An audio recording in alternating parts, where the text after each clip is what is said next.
গণভোটের সুবিধা ও অসুবিধা। হাবুটের সম্ভাব্য সুবিধা। ক্ষমতার ভারসাম্য আসতে পারে। প্রধানমন্ত্রীর ক্ষমতা সীমিত হলে সংসদ, বিরোধী দল, আদালত ও সাংবিধানিক প্রতিষ্ঠানগুলো আরও শক্তিশালী ভূমিকা পেতে পারে। একক ব্যক্তির হাতে ক্ষমতা কেন্দ্রীভূত হওয়ার ঝুঁকি কমতে পারে। নির্বাচন ব্যবস্থায় আস্থা বাড়তে পারে। নির্বাচন কমিশন ও নির্বাচনকালীন ব্যবস্থায় সংস্কার হলে ভোটারদের অংশগ্রহণ ও আন্তর্জাতিক গ্রহণযোগ্যতা বাড়ার সম্ভাবনা। বিচার ব্যবস্থার স্বাধীনতা জোরদার হতে পারে। বিচারক নিয়োগ ও প্রশাসনে হস্তক্ষেপ কমলে সাধারণ মানুষের ন্যায় বিচার পাওয়ার সুযোগ বাড়তে পারে। দীর্ঘমেয়াদী গণতান্ত্রিক কাঠামো তৈরি হতে পারে।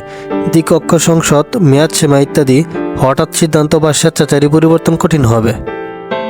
মৌলিক অধিকার ও প্রতিনিধিত্ব বাড়ার সম্ভাবনা।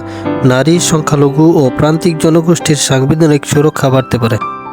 হাবুটের সম্ভাব্য অসুবিধা। একসাথে অনেক সংস্কার বাস্তবায়ন জটিল।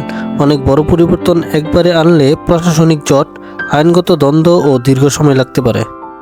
রাজনৈতিক অচলাবস্থার ঝুঁকি। ক্ষমতা ভাগাভাগি বাড়লে সিদ্ধান্ত গ্রহণ ধীর হতে পারে। সরকার ও সংসদের মধ্যে টানাপোড়েন বাড়তে পারে। সব সংস্কার এক প্যাকেজে, আলাদা করে বাছাইয়ের সুযোগ নেই। আপনি হয়তো কিছু সংস্কারের পক্ষে, কিছু বিপক্ষে, কিন্তু আলাদা আলাদা ভোট দেওয়ার সুযোগ নেই। বাস্তবায়ন নির্ভর করবে ভবিষ্যৎ সরকারের সদিচ্ছার উপর। সংবিধানে লেখা থাকলে যে মাঠে কার্যকর হবে এমন নিশ্চয়তা নেই। নাবুটের সম্ভাব্য সুবিধা। স্থিতিশীলতা ও পরিচিত কাঠামো বজায় থাকবে। বড় সাংবিধানিক ঝাঁকুনি এড়ানো যাবে। প্রশাসন ও রাষ্ট্রযন্ত্র আগের নিয়মে চলবে। দ্রুত সিদ্ধান্ত নেওয়ার সক্ষমতা থাকবে। শক্তিশালী নির্বাহী থাকলে সংকটকালে দ্রুত সিদ্ধান্ত নেওয়া সহজ হয়। অনিশ্চিত বা অসম্পূর্ণ সংস্কার এড়ানো যাবে। যদি প্রস্তাবগুলো যথেষ্ট পরিষ্কার বা প্রস্তুত না হয়, না ভোটে ঝুঁকি কমানো যায়। ভবিষ্যতে ধাপে ধাপে সংস্কারের সুযোগ খোলা থাকবে। একবারে বড় পরিবর্তনের বদলে ধীরে ধীরে সংস্কার আনার পথ খোলা থাকে।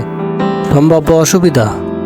ক্ষমতার অতিরিক্ত কেন্দ্রীকরণ থেকেই যেতে পারে। প্রধানমন্ত্রীর ক্ষমতা ও সংসদের ভূমিকা আগের মতোই থাকলে গণতান্ত্রিক ভারসাম্য দুর্বল থাকতে পারে। নির্বাচন ও প্রতিষ্ঠান নিয়ে অনাস্থা কাটবে না। নির্বাচন কমিশন, পুলিশ, প্রশাসন সংস্কার না হলে জন আস্থা সংকট চলতেই পারে। বিচার ব্যবস্থার স্বাধীনতায় কাঙ্ক্ষিত অগ্রগতি নাও আসতে পারে।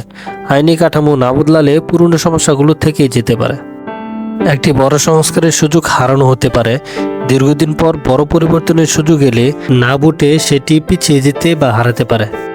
তাই জেনে শুনে বুঝে ভোট দিন। মনে রাখবেন, দেশের চাবি আপনার হাতে।